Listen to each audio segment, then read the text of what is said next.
जय गुरु जी। दोस्तों, ये है आपका अपना प्रिय आरजे आदि कश्यप मुंबई से मानुस और आपके लिए लेकर आया है आपका मनपसंद प्रोग्राम पॉजिटिव कर्मा। दोस्तों, आज मैं एक छोटी सी कविता सुनाऊंगा और उसके बाद सुनाऊंगा एक कहानी जो कि एक स्पिरिचुअल स्टोरी है, आध्यात्मिक कहानी है और मुझे उम्मीद है कि ये कहानी आपको पसंद आएगी।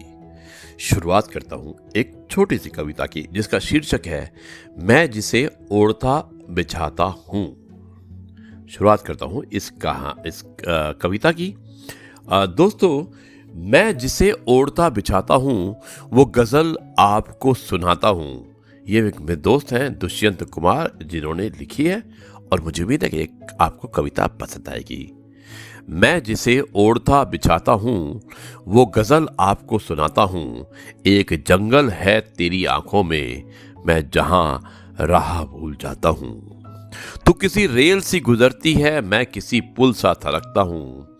तू किसी रेल सी गुजरती है, मैं किसी पुल सा थरथराता हूँ। हर तरफ ऐतराज होता है, मैं अगर रोशनी में आता हूँ, मैं अगर रोशनी में आता हूँ। दोस्तों, आगे लिखा है कि एक बाजू उखड़ गया जब से और ज्यादा वजन उठाता हूँ। एक बाजू उछड़ गया सबसे, एक बाजू उखड़ गया जब से और ज्यादा वजन उठाता हूँ। मैं तुझे भूलने की कोशिश में आज कितने करीब पाता हूँ। मैं तुझे भूलने की कोशिश में आज कितने करीब पाता हूँ। कौन ये फासला निभाएगा? मैं फरिश्ता हूँ, सच बताता हूँ। मैं फरिश्ता हूँ, सच बताता हूँ। दोस्तों, ये है आरजे आदि कश्यप मुंबई से मानुस और आपके लिए लेकर आया आपका मनपसंद प्रोग्राम पॉजिटिव कर्मा। आरजे आदि विशेष कुछ अलग हो जाए। कंचन गोयल, उन्होंने एक बहुत ही अच्छी कहानी भेजी है, स्पिरिचुअल स्टोरी है जिसका शीर्षक है सत्संग की महिमा। मैं चाहता हूँ कि मैं आपको सुनाऊँ और मुझे उम्मीद है कि आपको ये पसंद आएगी। शुरुआत करता हूँ इस सत्य कथा यानी कि इस स्पिरिचुअल स्टोरी की, सत्संग की महिमा। दोस्तों, एक शख्स सुबह सवेरे उठा और साफ कपड़े पहन कर सत्संग घर की तरफ चल दिया ताकि सत्संग का आनंद प्राप्त कर सके। चलते चलते रास्ते में ठोकर खाकर गिर पड़ा और कपड़े कीचड़ से सन गए। वापस घर आया और कपड़े बदलकर वापस सत्संग की तरफ रवाना हुआ। फिर ठीक उसकी जगह ठोकर खाकर गिर पड़ा और वापस घर आकर दोबारा से उसने कपड़े बदले और फिर सत्संग की तरफ रवाना हो गया। दोस्तों, जब तीसरी बार उस जगह पर पहुंचा तो क्या देखता है कि एक शख्स चिराग हाथ में लिए खड़ा है और उसे अपने पीछे पीछे चलने को कह रहा है। इस तरह वो शख्स उस सत्संग घर के दरवाजे तक ले आया। पहले वाले शख्स ने उससे कहा कि आप भी अंदर आकर सत्संग सुन ले, लेकिन वो शख्स चिराग हाथ में थामे खड़ा रहा और सत्संग घर में दाखिल नहीं हुआ। 2-3 बार इनकार करने पर उसने पूछा कि आप अंदर क्यों नहीं आ रहे हो? दूसरे वाले शख्स ने जवाब दिया कि इसलिए क्योंकि मैं काल हूं। यह सुनकर पहले वाले शख्स की हैरत का ठिकाना नहीं रहा। काल ने अपनी बात जारी रखते हुए कहा कि मैं ही था जिसने आपको जमीन पर गिराया था। जब आपने घर जाकर कपड़े बदले और दोबारा सत्संग घर की तरफ रवाना हुए तो भगवान ने आपके सारे पाप क्षमा कर दिए। जब मैंने आपको दूसरी बार गिराया और आपने घर जाकर फिर कपड़े बदले और फिर दोबारा जाने लगे तो भगवान ने आपके पूरे परिवार के गुनाह क्षमा कर दिए।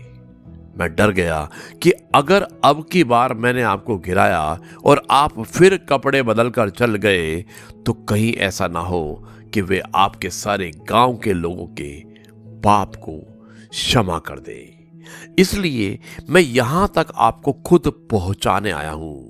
अब हम देखें कि उस शख्स ने 2 बार गिरने के बाद भी हिम्मत नहीं हारी दोस्तों, और तीसरी बार फिर पहुंच गया।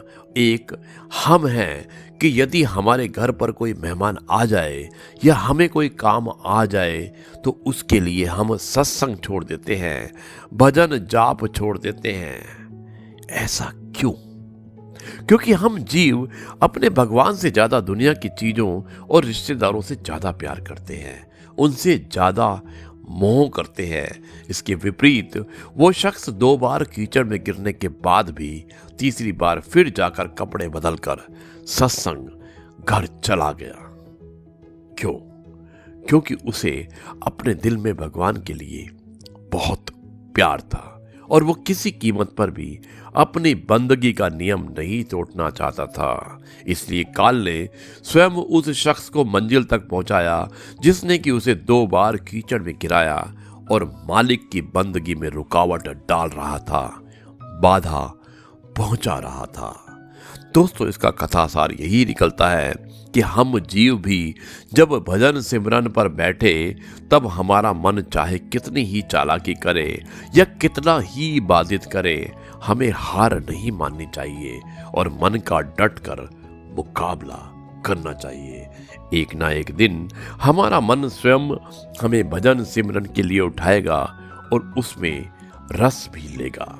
बस हमें भी हिम्मत नहीं हारनी चाहिए और ना ही किसी काम के लिए भजन सिमरन में ढील देनी चाहिए। वो मालिक आप ही हमारे काम सिद्ध और सफल करेगा। इसलिए हमें भी मन से हार नहीं माननी चाहिए और निरंतर अभ्यास करते रहना चाहिए। दोस्तों, यह है आपका अपना प्रिय आरजे आदि कश्यप मुंबई से मानुस और आपके लिए लेकर आया आपका मनपसंद प्रोग्राम पॉजिटिव कर्मा। मुझे उम्मीद है कि ये कार्यक्रम आपको पसंद आया होगा। अब मैं इस कार्यक्रम को यहीं पर समाप्त करता हूँ और कल आपसे एक फिर मुलाकात होगी एक नए कार्यक्रम यानी कि एपिसोड नंबर 492 में।